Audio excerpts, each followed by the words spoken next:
और सुदामा जी भीतर से पुकारते हैं भगवान और अचेत अवस्था में हो गए। और भगवान ने गरुड़ को आदेश दिया सुदामा को लाकर के द्वारिकापुरी पहुंचा। गरुड़ जी ने अपने पीठ पर उठाया, उसी अचेत अवस्था में उनको द्वारिका पहुंचा दिया।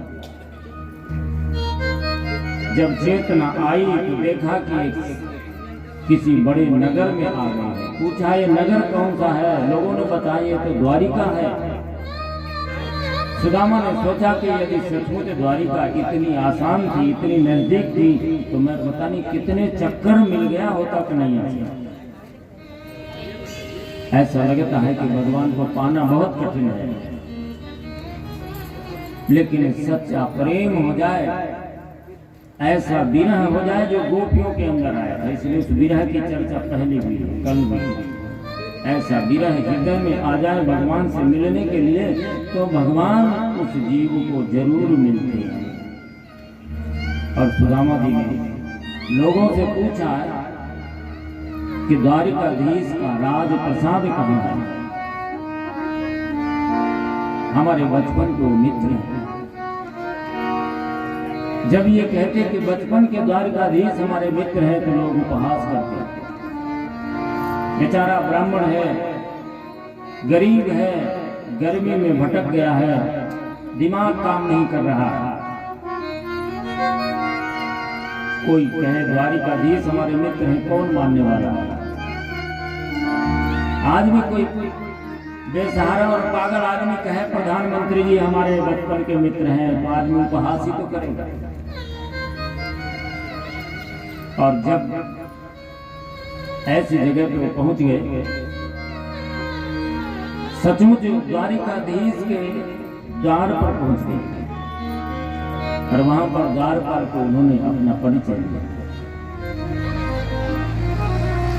और द्वारपाल ने सोचा कि सचमुच हमारे द्वारिकाधीश तो ब्राह्मणों के परम भक्त हैं, भगवान तो ब्राह्मणों के भक्त हैं।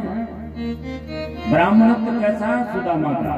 सुदामा ऐसा कोई भी जीव इतना पवित्र हो जाए जैसे सुदामा जी का जीवन पवित्र हो रहा है, तो भगवान फिर उसके भक्त तो हो ही जाते हैं।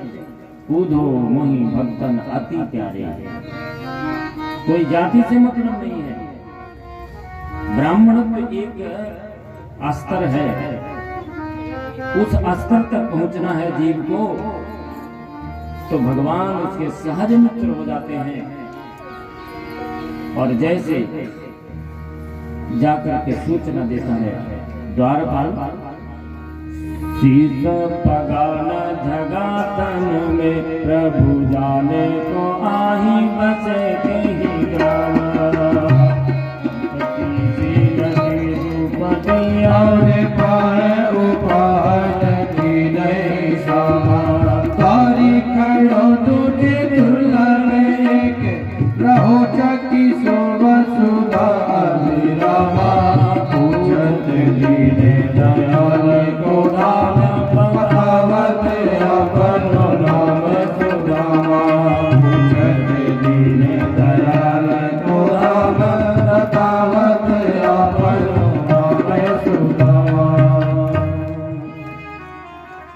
भगवान द्वारिकाधीश के द्वार पे जाकर के द्वारपाल कहता है एक ऐसा व्यक्ति आया हुआ जिसकी दशा उसके चरणों में पादुका भी नहीं है। परंपरा उस समय पगड़ी बांधने की, गरीब से गरीब आदमी अपने परिवेश में रहता है। आदमी किसी मुसलमान को देखिए वो टोपी लगाए, उसकी संस्कृति है।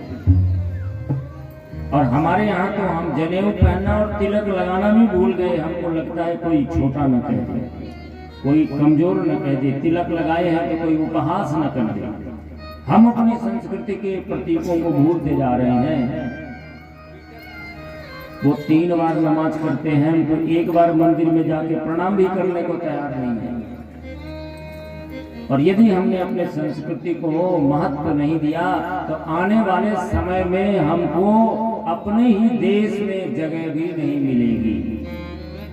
इसलिए अपने संस्कृति, अपने संस्कारों, वहाँ अपने तालीम की शिक्षा हर मुसलमान का बच्चा मस्जिद में जाता है और वहाँ छोटे से लेकर के उसकी पढ़ाई होगी। कोई भी घर ऐसा नहीं होगा, आप पता लगा लीजिए, जिसका बच्चा मस्जिद में जाकर के तालीम धर्म सीखने नहीं जाता हो। और हमारा बच्चा धर्म की बात कर दे तो हमारे बगल वाले कहेंगे कि ये तो बड़े धार्मिक हो गए।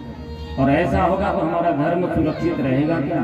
आने वाले समय में हमारे बच्चों को ये पता भी नहीं होगा रामायण क्या है, गीता क्या है, महाभारत क्या है, भागवत क्या है, राम हुए भी कि नहीं हुए, ये कौन बताएगा?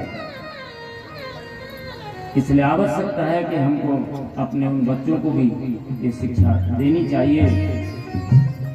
और जैसे संस्कारों का महत्व तो है, और उन्हीं संस्कारों और परिवेशों से लोग पहचानते हैं। सुदामा की